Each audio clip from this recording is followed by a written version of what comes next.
Hey everyone, Smithy from Scripture Study with Smithy. Thanks for tuning in. Just been to church. I'll do a bit of a Sunday recap later, but just wanted to mention a couple of scriptures from Isaiah I've been reading. So I got the scriptures here. There we go, just so you know I'm reading from the Bible. And we're in Isaiah chapter 27, right at the very end, 12 and 13. Verses 12 and 13 it says, "And it shall come to pass in that day," he's talking about the last days, right? "That the Lord shall beat off from the channel of the river unto the stream of Egypt." What's he talking about? That the Lord shall harvest or glean off from Mesopotamia, and ye shall be gathered one by one, O ye children of Israel. I think that's a great line. Ye shall be gathered one by one, O ye children of Israel. It just shows that God knows us all all individually, right? One by one, He's going to gather us into His fold. If we're willing to come, that is, if we're willing to accept it. 13, "And it shall come to pass in that day that the great trumpet shall be blown, and they shall come which were ready to perish in the land of Assyria, and the outcasts in the land of Egypt, and shall worship the Lord in the holy mountain at Jerusalem." Okay, so he's saying the great Safar, or i.e. the ram's horn used as a ceremonial trumpet. That's kind of what the Hebrew translates, that great trumpet shall be blown. Interesting that those who were ready to perish in the land of Assyria, or they're ready to die martyrs, or ready to finish their lives in a foreign land, but the Lord's going to gather them in to His work, and they shall worship the Lord in the holy mountain at Jerusalem. I just love that. He's going to gather us one by one, and the outcasts of Israel, and He's going to bring them back so they can worship in His holy mountain. It's fantastic. Great imagery there. And then chapter 28 is what I want to focus on today. Verse 9 through to 13, it says, "Whom shall He teach knowledge? And whom shall He make to wean? And whom shall He make to understand doctrine?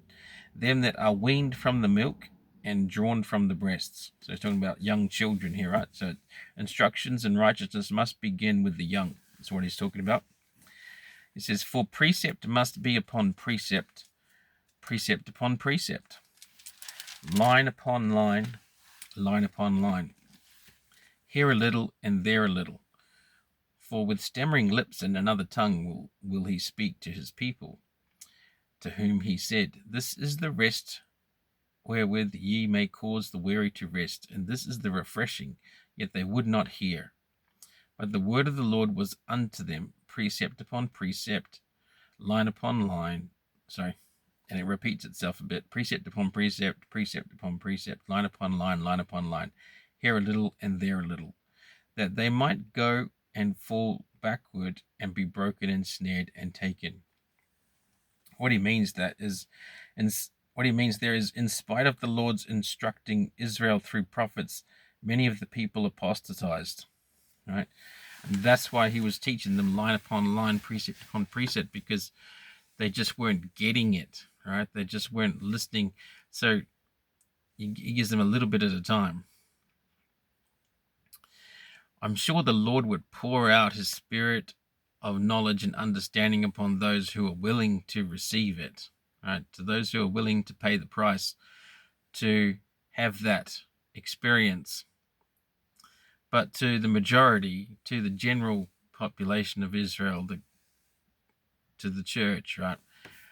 He does teach us precept upon precept, line upon line, because we are slow to hear, we're slow to hearken, we're slow to obey and apply to our lives what He's teaching us. So yeah, that's I thought that was a pretty interesting scripture from Isaiah, because it's true, that's how the Lord works.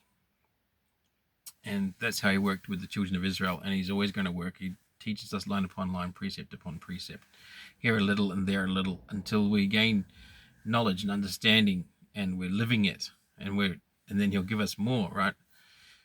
To whom he has given, he will give more. As those parable of the talents, right? Also, it says there that they might go and fall backward and be broken and snared and taken. So he gives us little bits and pieces, and if we fall back and become, it talks about apostatizing, if we fall away from the gospel, if we fall away from Christ, and we don't believe and live according to what he has given to us, then we're going to be judged on that, right? So he's been a loving God here in the fact that he's not giving us everything at once, because if we fall away from that, we're going to be judged quite harshly. Okay, so he's been a loving God in that he'll give us a little bit at a time, so that if we fall away from that little bit that he's given us, the judgment won't be so bad. Anyway, just some thoughts on that scripture. So hope you all have a great Sabbath. Thanks for tuning in. Hope you got something out of that.